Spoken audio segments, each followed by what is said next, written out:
Hello everybody and welcome to part 2 of my how-to series on my Ishrat hat, which is a part knit, part Tunisian crochet hat I've been working on. For this part in the process for the pattern, you will need a 6mm crochet hook. This is my one here. This is my Knit Pro hook. It doesn't have to be a long Tunisian one. Your basic average 6-inch hook is absolutely fine to use for this, and this is my preferred one here. And also we're still using your 4.5mm knitting needles that we used from casting on and knitting the stocking stitch for the band itself for the hat. I'm using double pointed needles because they're my favourite. You don't need double pointed at all. Those regular knitting needles that you use to teach children, they're 4.5 generally, and they have a little knobble on the end. They're absolutely fine as well, or any form of 4.5 you have in your stash there. I am still using my 11 stitches here and using more of this absolutely beautiful merino cashmere nylon blend from Fruitful Fusion. Here we go, they're in the UK, absolutely beautiful dyer. The yarn itself comes as a single strand, but I'm using it double-stranded, but I'm only using it double-stranded for the start of the pattern. The rest of it will be worked single-stranded. That's just to give the band itself a little bit more strength and to allow for the usage of a smaller needle than hook, which would be a lot bigger that I'm using here. The stitches on this will be larger, the stitches on this will be smaller but dense in the knitting. So it kind of adds a nice coziness to the band itself while keeping it stretchy. Bear in mind, don't freak out if your band seems really short. That is my entire band there. Doesn't seem like it would be enough to go around your head, but remember, stocking stitch, once it's wet, it actually stretches out and sits almost like this. So it's kind of like a nice cheaty rib. I use this rib for everything that I do. Instead of knitting my rib 2x2 or anything like that, I just do a stocking stitch rib, or a garter stitch, my apologies, a garter stitch rib like this, and it stretches it right out and gives you your 22 inches that you need for the average circumference. Add or subtract in multiples of 10 if you want a larger or smaller hat. Bear in mind that got to be multiples of 10 because we need multiples of 5 later on. So what we're going to do here is to cast off this, and if you're a crocheter, it's not something you will have done very often, but to cast off traditionally with knitting, what we're going to do here is slip the first stitch as usual, as I have been doing the whole time. And that slip actually gives me a lovely edge on it that's easier to crochet into, which is the reason that I do it, apart from the fact that it saves you doing one stitch because I'm a lazy knitter. And we're going to knit this first stitch along as we have been doing. Then I give them a bit of a stretch, and I take the first loop in my needle like so. Let that focus. There we go. So I'm picking that and I'm using it. I'm going to leapfrog up, over and off the needle itself. So I'm back to 1 on my working needle here, and you've got the other loop there has been caught up on it. Do the very next one along here. So slide in, yarn over, back through. So I've got my knit stitch done. Then I simply take the one that was on the needle, up, over and off. Use your fingertips if you prefer, use your teeth, whatever works for you. I find the tip of my other needle is just fine. There you go. And as we go along, you're always adding one and subtracting one, and that leapfrog effect kind of gives you what looks suspiciously like a piece of crochet on top, doesn't it? Which is quite nice as well to see. So I'll do all 11, and that will end on the other end with just the 1 stitch, because we'll always have 1 knitted stitch left, which is handy really, because it's what we're going to use to start into our crochet, and it does mean that we have our 1 familiar crochet loop ready to rock as we go.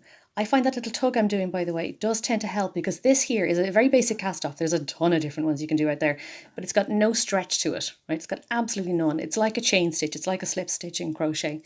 So if you give everything a little bit of a loosening tug like so, at least gives you a bit of give when you're working that through. There we go. Do the next one here. Bit of a tug, bit of a yank, and oh dear, catching too much. Kind of hard to keep an eye on this when I'm looking at the screen. Yeah, get the next one. Like so. Next one here.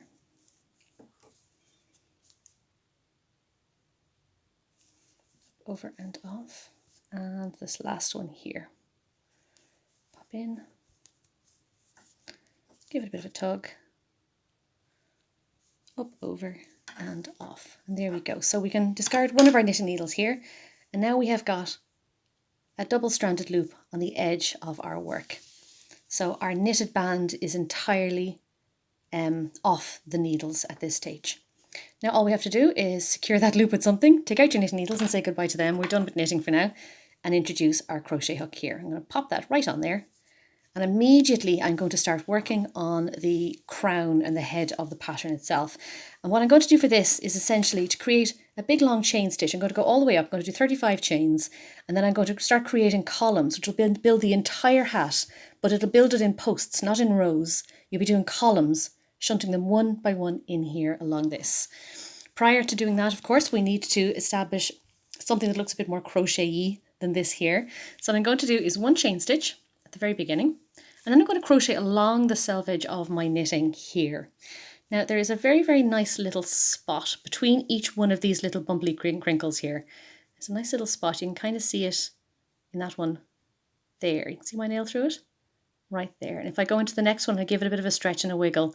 There's one right there as well. It's just whatever you find, whichever little hole you find in there that you're comfortable crocheting through, that's absolutely fine. But I find that that one right there is the one that I prefer to use. So I'm going to go in here between the first two bobbles. And for those of you not familiar with traditional crochet, I hold the hook, by the way, like a knitter. So any knitters watching this should find this a lot more simple. Any crocheters, if you're used to crocheting the correct way, I'm doing the exact same yarn over that you guys normally do. I have not changed it. It's not any different. It goes from bottom right to top left, okay? So when I yarn over with my knitting hand, I'm still going bottom right to top left. It's the exact same. It just looks different because I'm coming from the opposite side.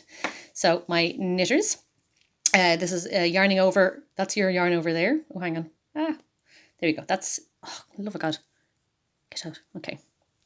So that is the way you would normally yarn over. Bottom left, top right. What I need you to do is to go against your instincts and go the opposite way now for the rest of this hat. So I'm going to yarn over and draw that back through my fabric like so. Yarn over again through the two of them. Onto the very next valley between the bobbles, and you can see the hole there pretty well. And that if I can focus in on it. There we go. There's the little hole right there.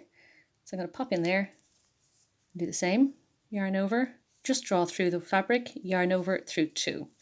This is what I would call a double crochet, what Americans would call a single crochet.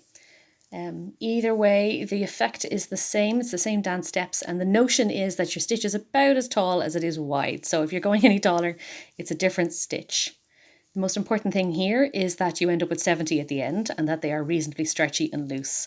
So if you do end up using a half treble or a treble or anything else that you fancy, it'll be taller and lacier. It'll just add a nice effect to your hat. So don't worry too much about getting the exact stitch right here if you get into a bit of a muddle. It's absolutely fine on that. And that's the start of the double crochet part of your hat here.